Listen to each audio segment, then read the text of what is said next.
तो बुधनी और विजयपुर में उपचुनाव खत्म हो चुके हैं और उपचुनाव के बाद में फिर से धांधली के सवाल उठने लगे हैं कि क्या भारतीय जनता पार्टी ने इस चुनाव में धांधली करवाई है। ये सवाल हम नहीं उठा रहे, ये सवाल उठा रही है कांग्रेस।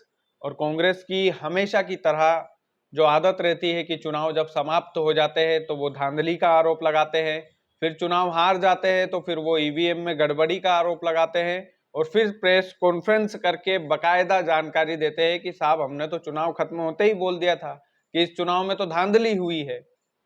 क्या आखिर में ये धांधली का जो सवाल है ये सच होता है?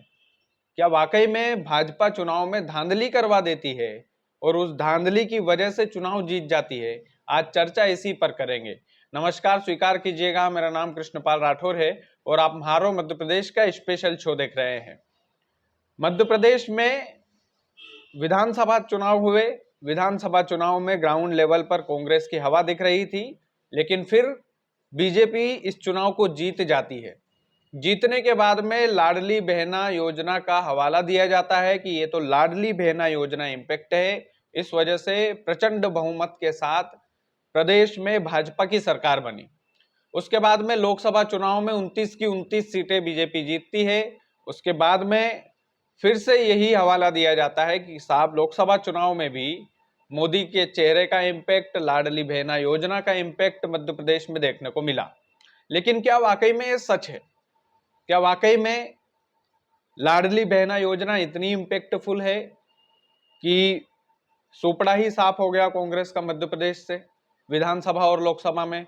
फिर उसके बाद में उपचुनाव की बारी आई। बुधनी में और विजयपुर में उपचुनाव होते हैं और इस उपचुनाव में सबसे बड़ी बात, कांग्रेस का कॉन्फिडेंस हमेशा की तरह ग्राउंड लेवल पर हाई। हमेशा की तरह कांग्रेस जम ठम कर चुनाव लड़ती है। इसका मतलब ये नहीं कि भाजपा ने कम जोर लगाया। भाजपा ने भी बड़े बड़े दिग्गज नेताओं को बुधनी और विजयपुर में प्रचार के लिए भेजा, चाहे शिवराज सिंह चौहान हो, चाहे मुख्यमंत्री मोहन यादव हो, चाहे प्रदेश अध्यक्ष वी डी शर्मा हो, चाहे नरेंद्र सिंह तोमर हो। तमाम बड़े चेहरे भाजपा के बुधनी और विजयपुर की कमान संभाल रहे थे और लगातार ग्राउंड लेवल पर अपने प्रत्याशियों के लिए प्रचार कर रहे थे। लेकिन वोटिंग वाले दिन जो घटना घटित हुई, उस घटना घटित होने के बाद में कांग्रेस के PCC chief Jitu Patwari media वालों के सामने आते हैं और बूथ कैप्चरिंग का आरोप लगाते हैं, धांधली का आरोप लगाते हैं। विजयपुर में 37 बूथ कैप्चरिंग हुई, ये जीतू पटवारी बड़ा आरोप लगाते हैं और बकायदा बोलते हैं कि साहब हमें इन 37 बूथों पर दोबारा चुनाव चाहिए है, दोबारा चुनाव होना चाहिए। ये जो 37 बूथ कैप्चरिंग हुई है इनमें फिर से मतदान करवाना चाहिए, क्योंकि यहाँ पर लोगों के साथ मारपीट की गई, घर जलाए गए बकायदा, और बीजेपी के लोगों ने यहाँ पर गुंडागर्दी की है। विजयपुर की मैं बात कर रहा हूँ फिलहाल।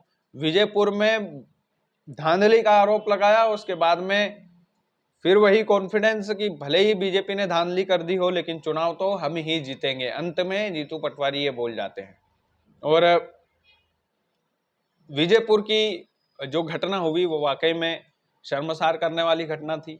वाकई में मतदान के दौरान इस तरह की घटना नहीं होना चाहिए। रही बात धांधली की, तो देखिए मतदान के दौरान लड़ाई झगड़े ये आम बात है, मारपीट आम बात है। कई जगह पर स्थिति संभाल नहीं पाती है पुलिस, क्योंकि उनकी भी बड़ी जिम्मेदारी होती है, लेकिन उसके बाद भी स्थिति संभलती नहीं है तो फिर ये चीजें हो जाती है। लेकिन ये कि पूरी तरीके से जो है मतदान वहां पर फर्जी हुए, हमारे लोगों को वोट नहीं डालने दिए गए, ये तमाम सारे आरोप, इन आरोपों में कितनी सच्चाई हो सकती है?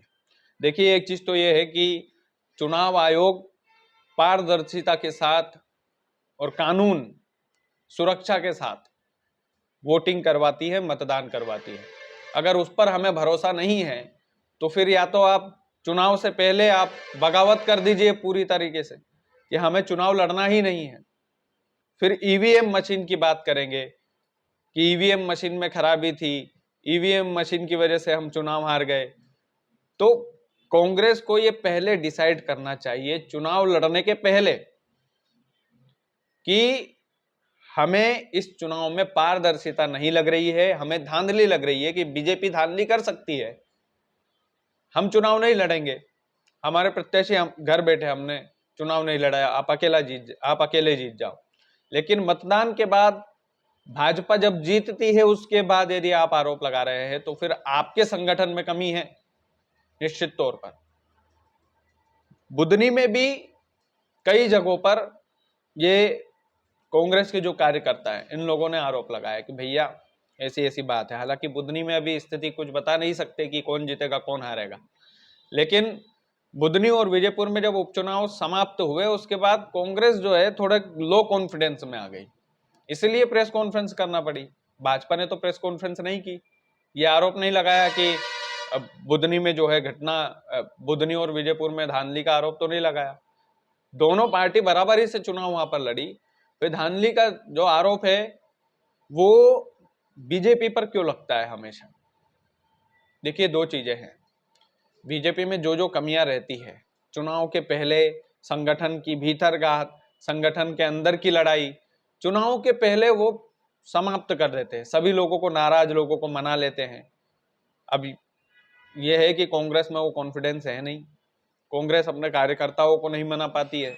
कांग्रेस कहीं ना कहीं झुकने में, अपने कार्यकर्ताओं से, अपनी पार्टी के लोगों के सामने झुकने में, उन्होंने पूरा सरकार गिरा दिया। आप ज्योतिरादित्य सिंधिया का उदाहरण देख लीजिए।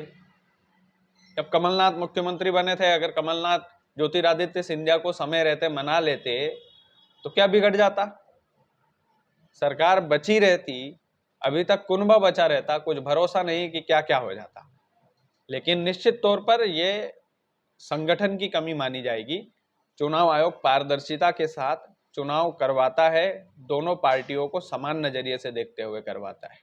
दूसरी चीज यह है कि सुरक्षा बल की देखरेख में चुनाव होता है, और यदि हमें चुनाव आयोग पर भी भरोसा नहीं है, हमें सुरक्षा बल पर भी भरोसा नहीं है, हमें हमारे आर्मी के जवानों और पुलिस के जवानों पर भरोसा नहीं है, तो फिर भरोसा आप किस पर करेंगे? हमें ईवीएम पर भी भरोसा नहीं है।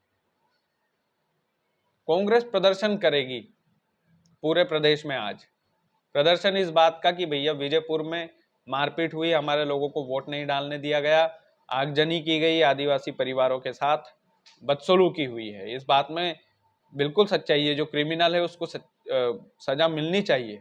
जिन लोगों ने आगजनी करवाई, मारपीट की है, उन लोगों को उचित सजा मिलनी चाहिए। लेकिन मतदान में इसकी गड़बड़ी हुई है, इसका प्रमाण आप कैसे देंगे? ये सबसे बड़ा सवाल है। बाकी आप वीडियो को ज़्यादा से ज़्यादा शेयर कीजिएगा। चैनल यदि आपने सब्सक्राइब नहीं किया है तो प्लीज़ कर लीजिएगा। बहुत बहुत धन्यवाद।